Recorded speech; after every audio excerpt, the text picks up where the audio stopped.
শ্রী শ্রী মায়ের কথা। আজ আমরা মায়ের কথা শুনব জ্যোতির্ময় বসু রায়ের লেখা শ্রী মা শীর্ষক লেখাটি থেকে। স্বামী অদ্বৈতানন্দের দৃষ্টিতে শ্রী শ্রী মা। শ্রী মা সম্পর্কে স্বামী অদ্বৈতানন্দের উক্তি কোথাও লিপিবদ্ধ আছে কিনা আমাদের জানা নেই।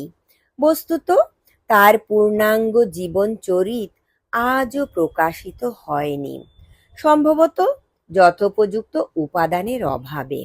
সে যাই হোক, তিনি তার অন্যান্য গুরু ভ্রাতার মতো শ্রী মাকে যে পরম শ্রদ্ধার দৃষ্টিতে দেখতেন সেটি অনায়াসে এবং সুনিশ্চিতভাবেই অনুমান করা যায়। বয়সে প্রবীণ স্বামী অদ্বৈতানন্দ শ্রী শ্রী ঠাকুরের চেয়েও কয়েক বছরের বড় ছিলেন এবং তাই সঙ্গে তিনি বুড়ো গোপাল মহারাজ নামে পরিচিত ছিলেন। শ্রী মা এই বয়োজ্যেষ্ঠ ভক্তের সঙ্গে নিঃসংকোচে কথা বলতেন। দক্ষিণেশ্বরে শ্রী রামকৃষ্ণের নির্দেশে তিনি স্বামী অদ্বৈতানন্দ শ্রী মায়ের বাজার করে দিতেন।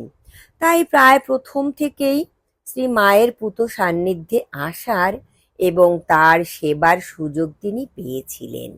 শ্রী রামকৃষ্ণকে চিকিৎসার জন্য শ্যামপুকুরে আনা হলে দক্ষিণেশ্বরে শ্রী মায়ের তত্ত্বাবধানের ভার ছিল তার এবং শ্রীরামকৃষ্ণের ভ্রাতুষ্পুত্র রামলালের উপরে। শ্যামপুকুরে এবং কাশীপুরে তিনি পরম নিষ্ঠার সঙ্গে শ্রী শ্রী ঠাকুরের সেবা করতেন এবং শ্রী মায়ের কাজেও সাহায্য করতেন।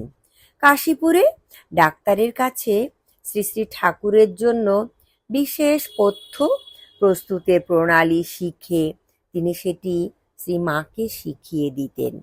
1890 সনে যখন শ্রী মা গয়াধামে যান তখন স্বামী অদ্বৈতানন্দ তাকে সেখানে নিয়ে গিয়েছিলেন। বলা বাহুল্য, তিনি বিশেষ যত্নের সঙ্গে শ্রী মায়ের দেখাশোনা করেন। শান্ত সমাহিত চিত্ত স্বামী অদ্বৈতানন্দ নীরব সেবার মধ্যে দিয়েই শ্রী মায়ের পূজা করেছেন। 1898 সনের ডিসেম্বরে বেলুর মঠ প্রতিষ্ঠার পর অদ্বৈতানন্দ মহারাজের প্রধান কর্মক্ষেত্র দেখি মঠের সবজি বাগান, যেটি তার প্রচেষ্টাতেই গড়ে ওঠে। মঠের বাগানে যে তরিতরকারি উৎপন্ন হতো তার কিছু অংশ তিনি মাঝে মাঝে শ্রী মাকে পাঠিয়ে দিতেন। শ্রী মা শ্রীরামকৃষ্ণদেবের এই প্রবীণতম ত্যাগী পার্শ্বদের সঙ্গে কত নিঃসংকোচে কথা বলছেন তার একটি বিবরণ দিয়েছেন আশুতোষ মিত্র।